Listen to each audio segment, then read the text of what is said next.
Just your thoughts on how difficult this deal was to put together with all of the various different moving parts and how long you were working at it.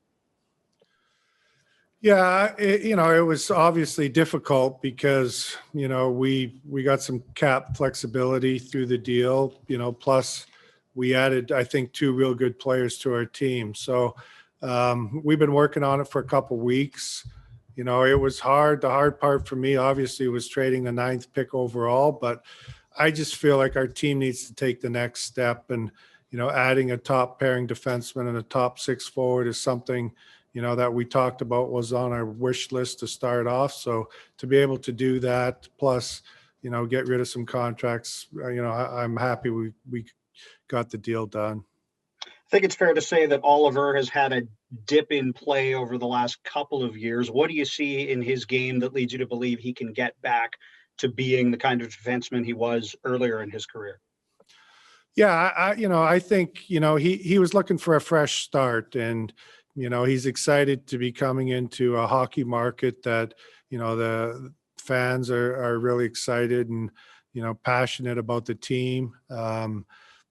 He's excited to be part of our good young group of players that we've assembled so far. So, I talked to him about an hour ago, and, he's really looking forward to coming in to play for the team. And he's going to be, like, besides, what he'll do on the ice for us, he'll be a top pairing guy, can play a lot of minutes, PP, PK, can be a matchup guy playing against the other team's top lines. He's going to be a good mentor for our young players because, he was a high draft pick. He's gone through it. And so I think, his overall, what he's going to bring to our whole team is going to be immense, as far as from in the dressing room to help mentor our young players and what he does on the ice. Okay, we'll take our next question here from Thomas Drance, The Athletic. Thomas, go ahead. Jim, does this trade and bringing in a player of Conor Garland and Ekman-Larsson's caliber, does this elevate your expectations for your team next season? Well, like we said all off season, we want to be active. We want to be aggressive. We want to try to make our team more competitive. And, I think through adding, a player before the expansion draft in Jason Dickinson and the moves we made today, we want to continue to work. We have, the draft here coming up. We have free agency coming up. So we're going to continue to work hard to keep all of our options open and, try to make the team better for next season. How important was it for you fundamentally to reallocate salary cap space from Eriksson, Roussel, and Beagle into players that could perhaps contribute more value to your club next year? Well, I think it was huge. And, we didn't take lightly moving that 9th pick overall in the draft. That was a hard decision to make. But, we just looked at, everything that we could accomplish by doing it. And so, we made the decision as a hockey ops group to go ahead and do it. So, but like I said, like part of this whole reasoning is that we got to take the next step as a team, and we have to make our team better going into next season. We'll take our next question from Patrick Johnston, Post Media. Jim, just to go back to the question of Ekman-Larsson's performance, what is it you see in him that tells you that he can get back to being the player he was, 3 years ago? Well, I think, like for defensemen, like good defensemen, he's a real good skater, first of all. He's a smart player. I think that he's still, 30 years old. So I think he's going to have another 5-6 good years left in him. Now, is he going to score like he did when he was younger? I think, he'll have better season scoring than maybe he did the last couple years, but it's going to be everything that he brings to our group. Like I said earlier, like he plays in all situations. And, we just feel like he's got the foundation, his skating, hockey sense, size, strength. He plays with a bit of an edge.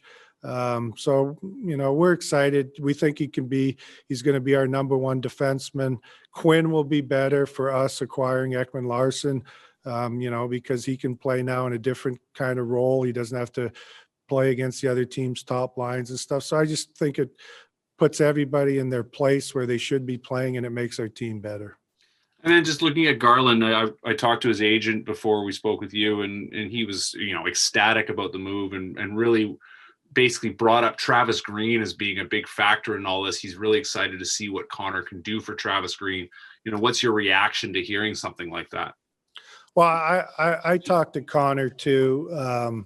He's good friends with Jack Rathbone. First of all, they skated this morning, and he's super excited too to be joining our team. And he sees the other young skilled players we have, and they're kind of in around his age group, and he's excited to be joining our group. So he's a kid that competes hard on the puck, works, relentless worker, has good skill, and his work ethic's going to rub off on all of our other guys. And to add a top 6 forward, I think is going to make our team better.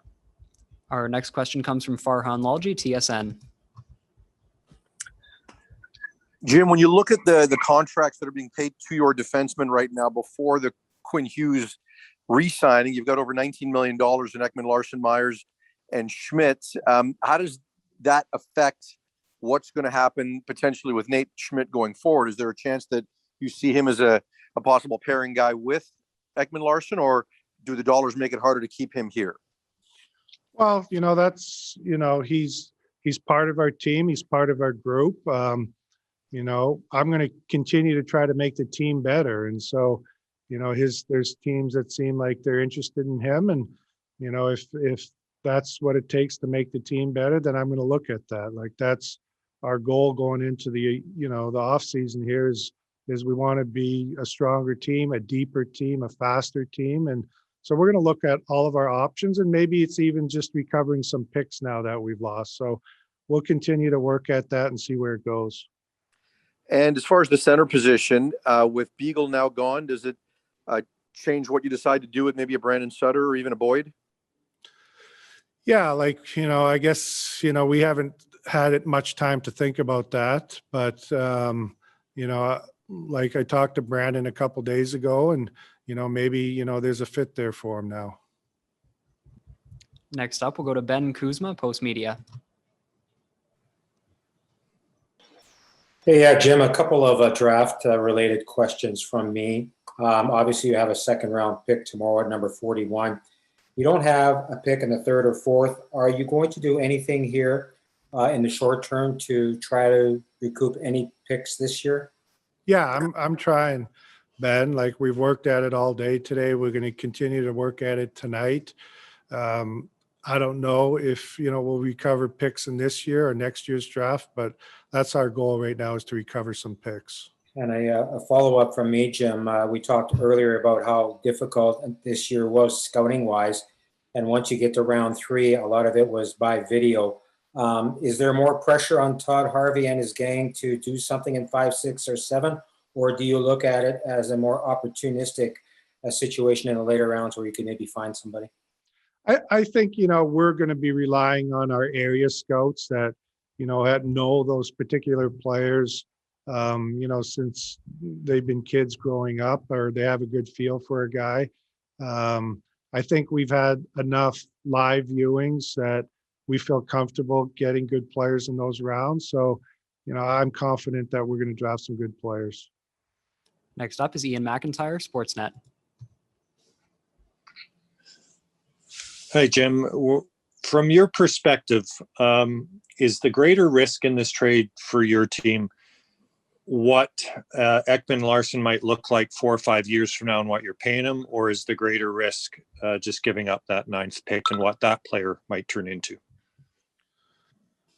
Well, I guess, the possibility is the 9th pick, and what that player can grow into. But like I've said, this last hour, we have a lot of good young players on our team. And, we need to take the next step as a team and, win our share of hockey games. And, we're a young team still. We got 4 or 5 guys that are, any from 23 and under. So we're still a young team. Those players are going to continue to grow and get better. And like I said, we're going to try to, recover some picks here, and we're going to draft good players, and we're going to develop them, and they'll be the next wave of players coming in after our current groups. We've had success with them, and after they've, if we can't re-sign them and we get more picks, the circle of life, I guess I'd call it. And having come this far with Louis, he had only 1 year to go on that really onerous contract. It was also only 1 year, obviously, for Antoine and Jay Beagle as well. How tempted were you just to ride it out for one more year and just kind of take that pain, or did you just not see that as an option? Well, I think this gives us cap flexibility to go do some other things to make our team better, as you've seen in the deal today. So, talk to Jay Beagle. That was a hard call because he was an important guy in our dressing room and with our young players and in our group. I love playing in Vancouver. I think, sometimes you don't always see the contributions that players make, until you're inside the dressing room. And I think, his imprint on the Bo Horvats and some of our guys is going to, be felt here going forward, because he was a good team player and he helped, with the professionalism and the development of our young players. Okay, we have time for 2 more questions here. We'll go first to Barry DeLay, Global Sports. Hi, Jim. A couple from me. First of all, on Ekman-Larsson, I mean, his plus minus numbers have not been very good the last few years for sure. Why are you convinced he won't be a liability defensively for you as he comes to join this team? Well, I think, he's a smart two-way player. Like he's a guy that, he can carry the puck up ice. He's got a great shot from the blue line, but, he's competitive in his own end. So, we're excited to get him because he plays against the best players in the league. And, I don't exactly know why his plus minus wasn't good the last couple of years, but I expect it to be better with us going forward. And also with Connor, his numbers are very good over 3 years, kind of extrapolated to about a 22 goal pace. What realistically are you thinking he can get for you in your top 6? Well, he's going to have lots of opportunity. He's going to play, with good players. I guess it'll be, how, he kind of finds his niche, playing. I don't know if he'll play on the first line or the second line, but, he's a guy that makes other players around him better.